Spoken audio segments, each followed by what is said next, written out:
Today we're going to make some magnetic reversible dungeon tiles for use in tabletop RPGs.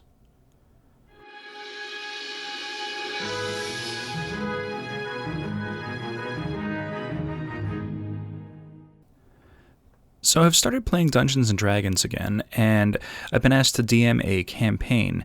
Now, I've made some dungeon tiles in the past, but never really liked how they came out or that they weren't really all that modular or reusable. So I found these geometric kids' toys that were magnetic on Amazon and decided to use them to make a very reusable and very functional set of dungeon tiles.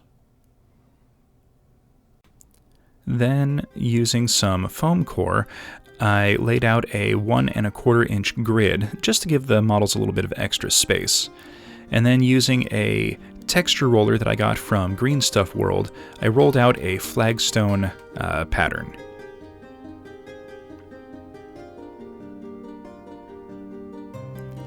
Once I cut all the squares out, this will make gluing it down a little bit easier, I gave everything a double layer of Artist Loft Gray, just to make sure that none of the white of the foam showed through the paint job.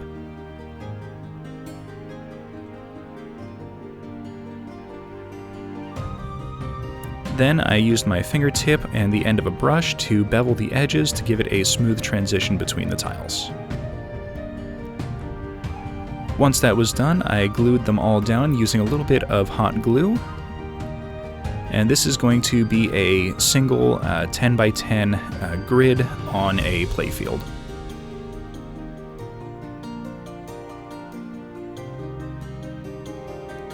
Now the gaps in between the tiles are going to be usable for any kind of walls or barricades or doors that I might want to add to these pieces later or have as extra modular pieces for the set.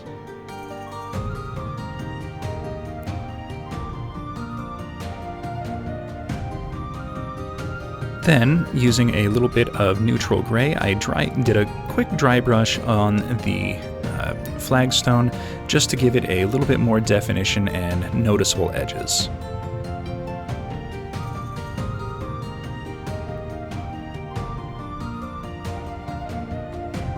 And that's going to be it for the dungeon side of the tiles. Then, using some chipboard, I laid out the same size grid, and then using a little bit of Mod Podge, I glued down some sand to make some irregular shapes for a open world side for the tile set. Using some raw umber, I gave each of these a full base coat.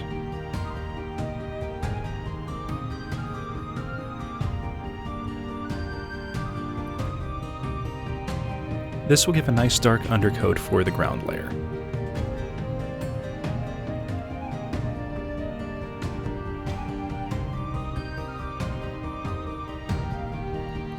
Next, I'll use a kind of medium dry brush of some burnt umber to give a little bit of highlight to the whole piece.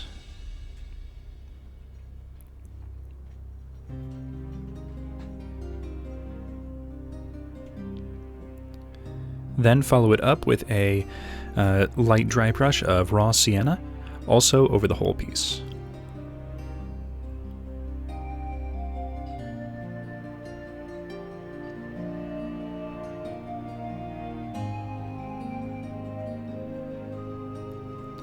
Now, to give a little bit of definition to the stones and pebbles, we're going to do a dry brush of Artist Loft Gray.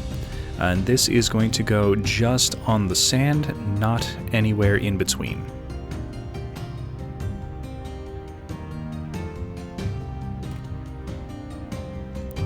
And then we'll follow it up with a kind of stipple dry brush of neutral gray.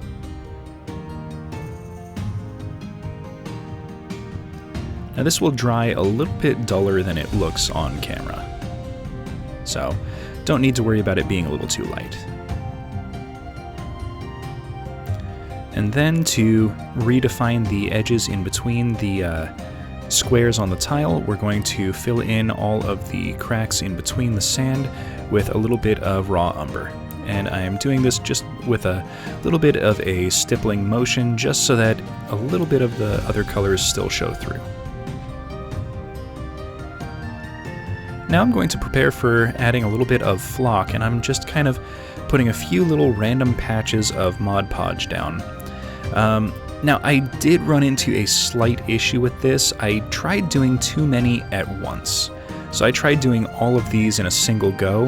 I would highly recommend doing a couple of them, apply the flock, and then do some more, because by the time I got to the end, some of the glue at the first tile had already started to fully dry. So the flock didn't quite stick the way I wanted it to when I started actually applying it.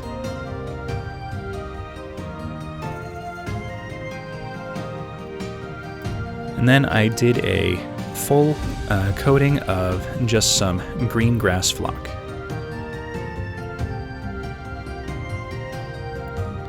Alright, so once it was dry, this is kind of what they look like.